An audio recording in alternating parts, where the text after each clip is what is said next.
Hey everyone, welcome to Locked In, the channel that brings the best college football intel to the modern fan. We appreciate all of you who've watched our channel and would love for you to become part of the channel by clicking the subscribe button. This will help us become more visible on YouTube and help us achieve our goal of raising football IQs everywhere through in-depth analysis in plain English. Thanks everyone. Stay locked in. Welcome back to Locked In. I'm your co-host, Chance Rollins, with the legendary Logan Revel here today. We're going to be going over the last play of the Rose Bowl in the college football playoff semifinal game where Alabama played Michigan, and it came down to one last play in overtime for Alabama to tie it up and go into the second overtime to see if they could beat Michigan to head on to the college football championship. Well, a lot of people say, it was a bad play call. And then you have on the other side a lot of people saying what we're going to get into, which is Jalen Milroe made the wrong read. We'll pull it up right here. It's 4th and goal. You'll see Alabama. They'll send their running back in motion across the field. You'll see Michigan's linebacker right here go with the motion. With that, if you want to run the play, Rev, you're going to be keying on this middle linebacker right here who goes with the motion. And what you're going to see is this end left unblocked like he has been all night. And you're going to see everybody block inside. And then you're going to see this guard on the other side pull around and be getting this linebacker who is, just Larry Dine, as we would call it, into the middle of the line. And what does Jalen Milroe do? Does he follow his puller outside in between this end, who's keeping contained and way too far upfield for a touchdown to send it into a second overtime?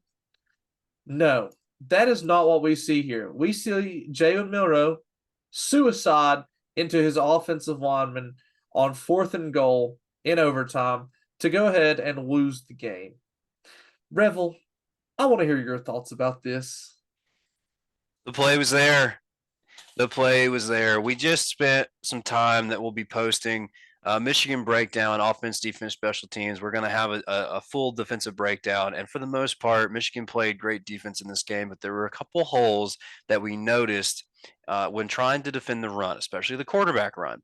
And part of it was guys getting blocked and not getting to their spot quick enough because so they got blocked. And another part of it was people just doing not their responsibility. They were too worried about what was going on somewhere else on the field for whatever reason, whether because they got burned in the past or just because they were too concerned with what they were seeing and not concentrating on what the responsibility was.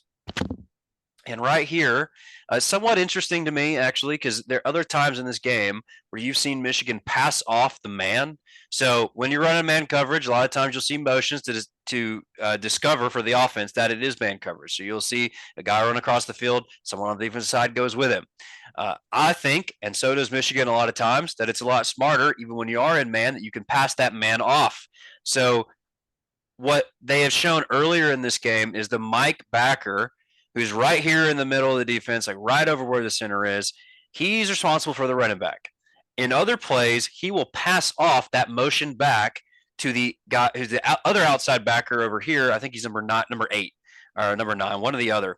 You would see him pass that off, and he would go with the back because that's the way the motion is going. So that way, the Mike can take on the middle where the run is. Instead, what you see is the Mike stays with him.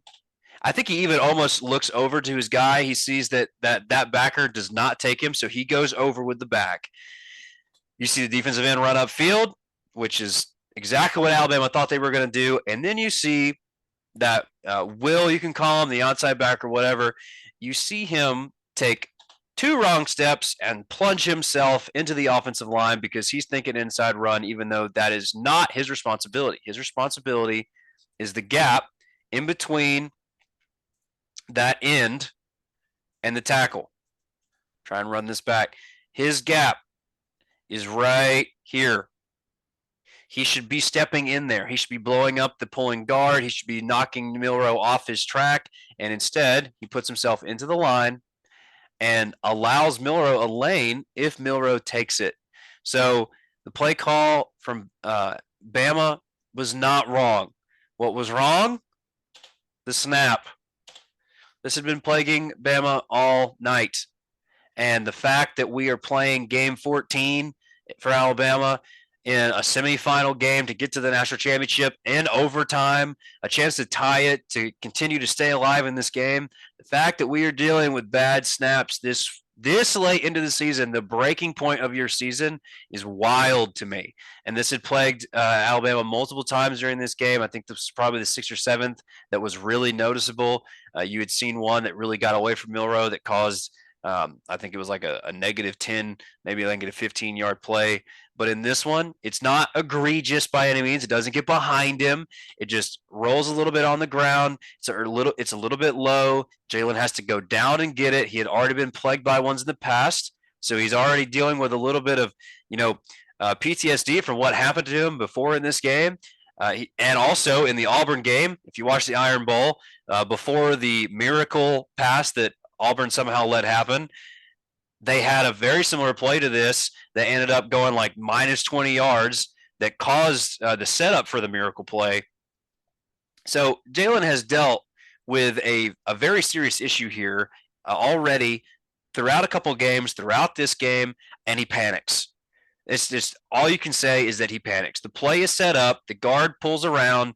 They have it here. It would be very, very difficult for this defensive end to be able to take a step down, considering you can see his left foot is committed back into the backfield. So he's not going to be able to make this play. The linebacker runs himself into the line. The defensive tackle is accounted for. The middle linebacker is running with the motion. The safety who's down on the number 2 receiver, he's running with the motion. There is nobody left. The play is there, and Jalen Milrow panics. I understand it from his perspective. I get why he did. But to me, when you're playing the quarterback position and you want to be considered elite, which I think he wants to be considered, there are times that things are going to break down, and you have got to know what to do beforehand. Am I saying that you should be, a telepath? Or sorry, that's not the right word, a fortune teller and know what's going to happen in the future? No, not by any means. But there are things you can do to prepare yourself for certain breakdowns, for certain things that could happen. One of the things that has happened to you multiple times this game is a bad snap. And you have to know what the play call is, and you have to know what you're going to do when you get that ball back in your hands. And honestly, for this, it shouldn't even be that hard. You already know what the play is. You know where this ball is supposed to go, at least how we're breaking it down and how we're seeing this blocked. You know where this ball should be going, and yet you run it into the teeth because you had a moment of panic. I get it. It's understandable. I would 100% do the same thing if I was in that situation. But when you're talking about this stage, you're talking about this level, and you want to be considered, an elite quarterback, there is an elite level of processing that you need to be under when you are in high-pressure situations, and he doesn't have it here. He breaks down, he freaks out, and runs straight into the teeth of the Michigan defense, and ultimately Alabama is eliminated because they cannot convert on this play. Yeah, I think it comes down to, is it a bad play call or is it bad execution? And I'm going to go with bad execution. I think it was a great play call. I think it was wide open from everything that they had saw all game, every film that they had saw before the game. So I think Alabama made the right call. I do think Michigan would have ended up winning anyways, but at the same time, you never know. I think Alabama gave this game away by doing this. And maybe not even Alabama, but I'd say Jalen Milrow. I really don't like Jalen Milrow. I don't think – I'm just going to be honest. I don't think he's that good. Sure, he can make some big-time plays with his feet. But, he can make some big-time plays with his feet at running back. My thing is, when the game's on the line, do you really want Jalen Milrow to be the one on 4th and goal with 2 yards left or 3 yards left to be the one carrying the ball into the end zone?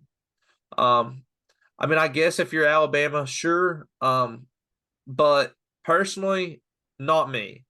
So I'd much rather have a handoff right here, or maybe a little dump pass to their running back, McClellan, who had a great game. maybe a pin and pull, or maybe just a design quarterback counter that we saw earlier in the game. So there's many different things that you could see here, but at the end of the day, they put the ball in Jalen Milroe's hands and said, "Here you go, son. Go out here and win us this game. It's all in your hands now." Perfect execution by the line here. Michigan does what they thought Michigan would do, and they gave them an opportunity, and Jalen Milroe quite literally just killed this play and killed their chances of winning. So, with that being said, Rev, is there anything you'd like to add? Totally not a biased Georgia fan. Well, with that being said, this is going to be something that we do a lot more of, and that's just individual play breakdowns. So this is the Locked In crew, Rev and Chance coming at you. Stay locked in, everybody.